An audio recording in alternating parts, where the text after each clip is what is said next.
नमस्कार प्रिय विद्यार्थियों, वीके नॉलेज इलेक्ट्रिकल में आप सभी का स्वागत है। राजस्थान विद्युत विभाग टेक्नीशियन मेंस का एग्जाम होना है 23 फरवरी को। आई होप आपने अपनी तैयारियां पूरी कर ली होगी।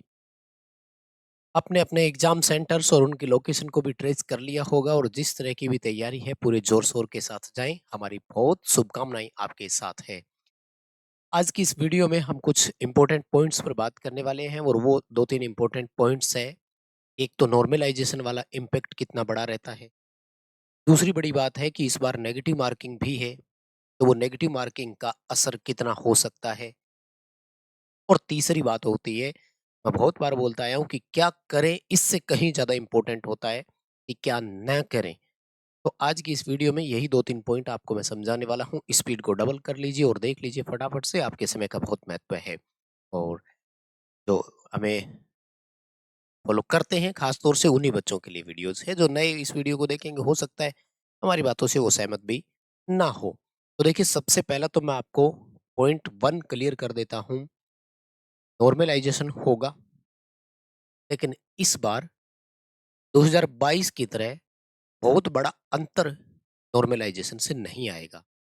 इसलिए नॉर्मलाइज़ेशन से आपको ज़्यादा घबराने की ज़रूरत नहीं है, चिंता करने की ज़रूरत नहीं है।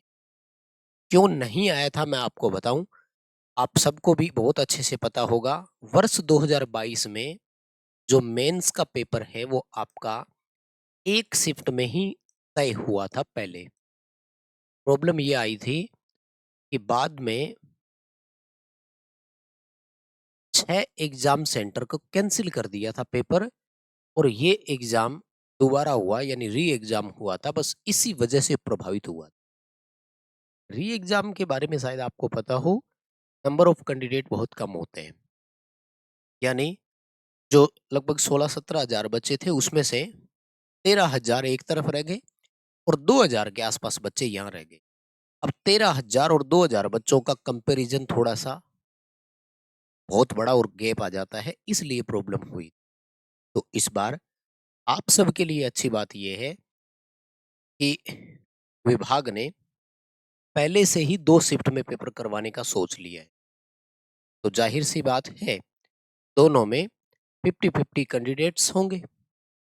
हम ये मानकर चल रहे हैं कि दोनों में बराबर बच्चे हैं, इसलिए बहुत बड़ा अंतर नहीं। तो नॉर्मलाइज़ेशन से वैसे तो देखो मैं सहमत नहीं हूँ, कभी नहीं रहा सहमत, आगे भी नहीं रहेंगे सहमत, क्योंकि नॉर्मलाइज़ेशन से ये कभी न्याय नहीं हो सकता। अब टोटल यहाँ पर देखो लगभग 23-24 हज़ार बच्चे हैं। भाई पूरे राजस्थान में आप एग्ज़ाम ले रहे हो, तो क्या 23,000 बच्चों का आप एक साथ पेपर एक दिन में एक शिफ्ट में नहीं ले सकते थे? लेकिन होता है 2 शिफ्ट में। अब ठीक है, जो व्यवस्था बोर्ड ने बना कर के हमें दी है, तो हमें उसी व्यवस्था को एक्सेप्ट भी करना होगा। ठीक है? हम उस व्यवस्था को एक्सेप्ट भी करेंगे। तो कुल मिलाकर के नॉर्मलाइज़ेशन होगा, लेकिन इतना बड़ा अंतर नहीं आएगा। 2 नंबर का, 1 नंबर का ऊपर-नीचे थोड़ा बोनस रहेगा, और वो कहीं न कहीं आपकी किस्मत का रहेगा। अब आते हैं भाई सेकंड इम्पोर्टेंट चीज़ पर, नेगेटिव मार्किंग वाला। My dear student, negative marking इस बार के एग्ज़ाम में ही है, इससे पहले एग्ज़ामों में नहीं थी। अगर आप में से किसी ने 2022 वाला एग्ज़ाम दिया है, तो 2 पेपर आपने उस टाइम दे लिए। एक इस बार प्री एग्ज़ाम दे लिया, यानी 3 बार आप एग्ज़ाम दे चुके हैं, तो आपकी हैबिट बन गई होगी कि सारे के सारे क्वेश्चन अटेंड करने हैं। अभी थोड़ा अलर्ट हो जाना है माय डियर। मेरा व्यक्तिगत सुझाव ये है कि अगर नेगेटिव मार्किंग है, तो आपको रिस्क कम लेना है। कोशिश करें, देखो, अगर आप किसी क्वेश्चन में रिस्क उठा भी रहे हैं, तो कम से कम उसके किसी 2-3 ऑप्शन को मेक श्योर ज़रूर करें। 2 या 3 ऑप्शन को मेक श्योर ज़रूर करें। इस तरह से श्योर करें कि यार फलाना ऑप्शन तो फलानी बात का है, इसलिए इस क्वेश्चन का ये आंसर तो नहीं हो सकता। तो थोड़ा, हालाँकि इतना सोचने का वक़्त भी पता नहीं कैसे मिलेगा कि नहीं, क्योंकि 48 सेकंड आपको मिलेगी एक क्वेश्चन के लिए। सेक्शन भी लॉक रहेगा, नॉन टेक अभी खुला हुआ है, टेक्निकल में पता नहीं कैसा आएगा, अभी यहाँ रिस्क उठाऊँ कि ना उठाऊँ? तो मेरे हिसाब से रिस्क भी अगर उठाओ तो टेक्निकल वाले पार्ट में उठानी चाहिए। क्योंकि टेक्निकल वाला आपने पढ़ रखा है अच्छे से। नॉन टेक में तो कोई ऐसा क्वेश्चन आ जाए जिसको आपने शायद सुना भी नहीं है, देखा भी नहीं है, कुछ भी। मान लीजिए वर्ल्ड के जो 5 क्वेश्चन आएँगे उसमें उन्होंने पूछ लिया कि सोवियत संघ ने 1822 में या युद्ध में ये फलाना क्या किया था, तो बस से बाहर हो गए ये तो। अब यहाँ तो मुझे लगता है तुक्का मारने वाली बात है। और तुक्के में रिस्क कितना बड़ा है कि अगर आप 5 क्वेश्चन पे तुक्का लगाते हैं और यहाँ आपका 4 और 1 का सही रहता है, तब तो ठीक है। यानी 4 गलत और 1 सही भी हो गया, तो कोई बात नहीं। लेकिन इसका फ़ायदा तो अभी भी नहीं मिला। 0-0 हो गया। ये 1 सही हुआ, इसने 1 नंबर दिया और ये 4 गलत हुए, इन्होंने 1 नंबर कटवा दिया, तो मिला कुछ भी नहीं। लेकिन बाय चांस पाँचों के पाँचों ही गलत हो गए, तो सवा नंबर को ले जाएँगे आपके ये। 1.25 नंबर को ले जाएगा। तो रिस्क है।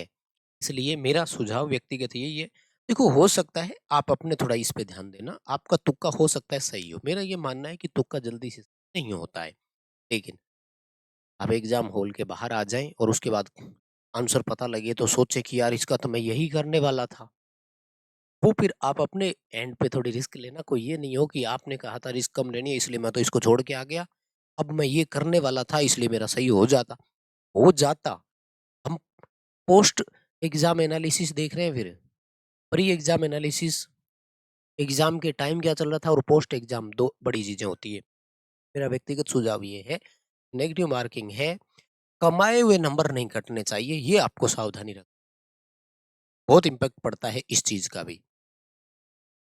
हो गई 2 बड़ी बातें, अब आते हैं तैयारी के हिसाब से, औसत के हिसाब से।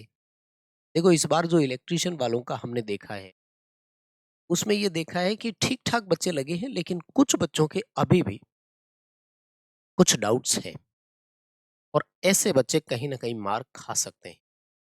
इसलिए जिन बच्चों की बहुत अच्छे से तैयारी है और अपने कंसेप्ट क्लियर है, आप अगर 5-7 क्वेश्चन भी एक्स्ट्रा कर गए ना अपने कॉम्पिटिटर से, तो आपके चांसेस पूरे हैं। देखो सबका सिलेक्शन नहीं होता ये तो हमें भी पता है, लेकिन किसी का तो होगा ही। अब जो बाहर है और जो अंदर है, उनका जो अंतर आता है, वो 2, 4, 5 प्रश्नों से भी आ सकता है।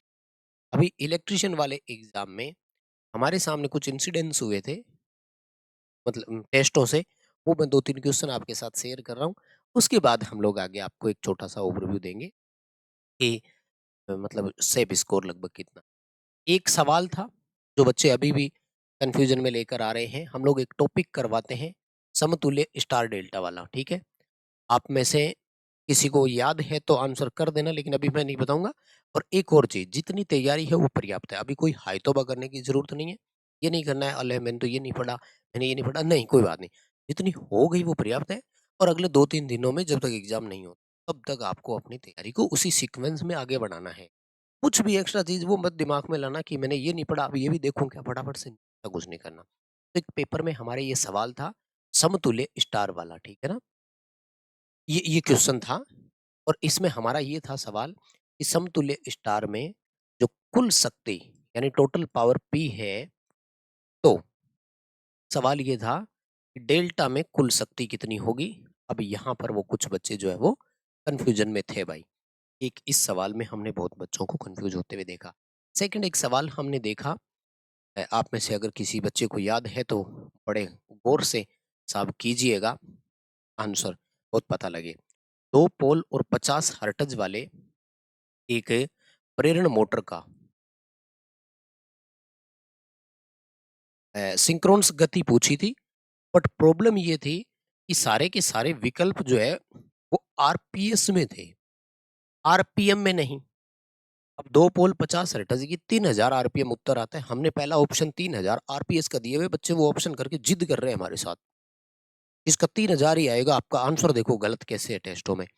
इसका क्या आएगा वो आप देख लीजिए, करना ज़रूर जिनको पता है। अब ऐसे सवालों में वो कन्फ्यूज़ हो रहे हैं। मैं ये नहीं कह रहा हूँ कि आएँगे क्या, लेकिन ये आपके स्टडी के लेवल को दर्शाता है, मैं ये बोलना चाह रहा हूँ। थोड़े से 2 क्वेश्चन और बता रहा हूँ, स्किप कर सकते हो वीडियो को चाहो तो। तीसरा था वो रोटर फ्रीक्वेंसी वाला, ठीक है ना? तो रोटर फ्रीक्वेंसी में ये था, वो 3% स्लिप आ रही थी और 50 हर्ट्ज सप्लाई फ्रीक्वेंसी थी। अब यहाँ पर वो बच्चा कह रहे हैं, वो तो क्या मतलब 2-3 जो और भी थे कि वो 150 हट जाएगा। वो प्रतिशत के हिसाब से अलग बता रहे हैं, वो अलग बता रहे हैं। तो यहाँ उनकी कन्फ्यूजन का लेवल देखो। चौथा क्वेश्चन हमारा ये था कि पुरुष के सिरे बदलकर, ध्यान से सुनना, पुरुष के सिरे परिवर्तित करके किस मोटर की डीओआर बदलते हैं? अब यहाँ पर वो बच्चे जिद कर रहे हैं हमारे सामने और कह रहे हैं कि इसका रिपल्सन आएगा। प्रतिकर्षण मोटर, ध्यान से सुनिएगा, प्रतिकर्षण मोटर में पुरुष की स्थिति बदली जाती है, पुरुष का एक्सिस शिफ्ट किया जाता है, ना कि पुरुषों के कनेक्शन बदले जाते हैं। कौन सी मोटर आएगी बताइएगा? ऐसे 4 लॉजिक वाले क्वेश्चंस हैं जिनमें हमने अक्सर बच्चों को कंफ्यूज होते हुए देखा है। लेकिन मेरा ये मानना है कि हमारे साथ जो जुड़े हुए हैं वो इन क्वेश्चनों में कंफ्यूजन नहीं होंगे। तो जो कंपटीशन निकल कर आया वो कहाँ आया? कंपटीशन ये आया कि आप औसत अगर हिसाब से चलें, तो मेरे हिसाब से इस बार के एग्जाम, इस बार की भर्ती के लिए 85 से 90 नंबर का जो है ना स्कोर, ये बहुत भीड़-भाड़ वाला स्कोर है यहाँ। मतलब औसत मुझे लगता है ये स्कोर है, हर बच्चा करेगा। हर बच्चा मतलब जो 4-5 हज़ार बच्चे अच्छे खासी कंपटीशन दे रहे हैं वो। समझिएगा मेरी बात को। ये बहुत अच्छा स्कोर है। 150 में से, नंबरों में से बता रहा हूँ मैं, ये बहुत बढ़िया स्कोर है अगर आप इस रेंज में आते हैं। तो सुनिएगा मेरी बात ध्यान से। अगर 90 प्लस है, तो बहुत अच्छा स्कोर है, लेकिन ये मैं बता रहा हूँ, जो टेस्ट हमने लिए, जो पढ़ाई का लेवल हमने देखा, जो हमारे टेस्टों में आप अटेंड्स कर रहे हैं जिस तरह से, बाकी ये चीज़ डिपेंड करती है, आपका पेपर का लेवल कैसा आया। अगर और भी थोड़ा टफ आया, लैंग्वेज इस तरह की बनकर आ गई, हो सकता है कि ये 80 से 85 पर आ जाए, 5 नंबर नीचे उतर जाए, कोई बात नहीं। और पेपर अगर थोड़ा-सा ईज़ी रहे तो हो सकता है कि ये 95 से 100 तक भी चला जाए। जा सकते हैं, बहुत बच्चे पढ़ते हैं भाई, मैंने बच्चों को पढ़ते हुए देखा, खूब आपकी मेहनत है और हम आपकी मेहनत को एप्रिशिएट करते हैं भाई, मुझे तो आपकी पढ़ाई पर कोई शक नहीं है। भगवान आपका भला करे, माता-पिता का आशीर्वाद आपके साथ है, हमारा आशीर्वाद आपके साथ है। जिनको हम पर्सनली जानते हैं उनके लिए तो मैं शाम को अगरबत्ती करते टाइम ना कहता भी हूँ कि भई अब की बार इनका हो जाए यार, क्योंकि इन्होंने बहुत मेहनत की है। तो आप मेहनत आपकी रंग लाएगी ज़रूर, लेकिन फिर भी 90 प्लस अगर आप नंबर लेकर आते हैं तो बहुत अच्छा स्कोर है, क्योंकि 60% नंबर हो गया। 60% जिस एग्जाम में नेगेटिव मार्किंग हो बहुत मायने रखता है। तो मेरे हिसाब से यही था, ये सुझाव आपके लिए और था। मैं बताता हूँ आपको इसका भी, ठीक है ना? और बाकी थोड़ा-सा ये ध्यान रखें कि मतलब कोई एंग्ज़ायटी, कोई घबराहट ये नहीं कि यार बहुत बच्चे आ गए तो ये वो कॉमन गलतियाँ नहीं करनी, क्योंकि एक-एक क्वेश्चन आपके लिए। तो ये 3 बड़ी बातें थी, नॉर्मलाइज़ेशन ज़्यादा प्रभावित नहीं करेगा, नेगेटिव मार्किंग है इसलिए मेरे हिसाब से यही है कि भई अंधाधुंध तीर ना चलाएँ, हिसाब से ही अटेम्प्ट करें, मेरी तो यही रिक्वेस्ट है, बाकी आप अपने लेवल पर निर्णय लेवें, जो भी ले सकते हैं। और ये स्कोर अगर आप ले आएँ तो मेरे हिसाब से बहुत अच्छा स्कोर है, सिलेक्शन के पूरे उम्मीद और चांसेज़ है। फिर भी प्री कट ऑफ कभी डिसाइड नहीं होती है, पर पेपर के लेवल के हिसाब से ये चीज़ अच्छी है और बहुत हल्का पेपर आता है तो हो सकता है ये नंबर और ऊपर जाए, वो एक अलग बात है। और जो चीज़ें आप प्रॉपर तरीके से पढ़ते हैं तो उनको थोड़ा अच्छे से ध्यान भी रखें। अब ये जो 4 क्वेश्चन्स हैं, ये हमने अक्सर बच्चों को इनमें कन्फ्यूज़ होते हुए देखा है, वो एक अलग है। आपके क्या विचार हैं हमें ज़रूर बताएँ और बहुत-बहुत शुभकामनाएँ आप सभी को। हमारा आशीर्वाद आपके साथ है। बहुत धन्यवाद। Thank you very much.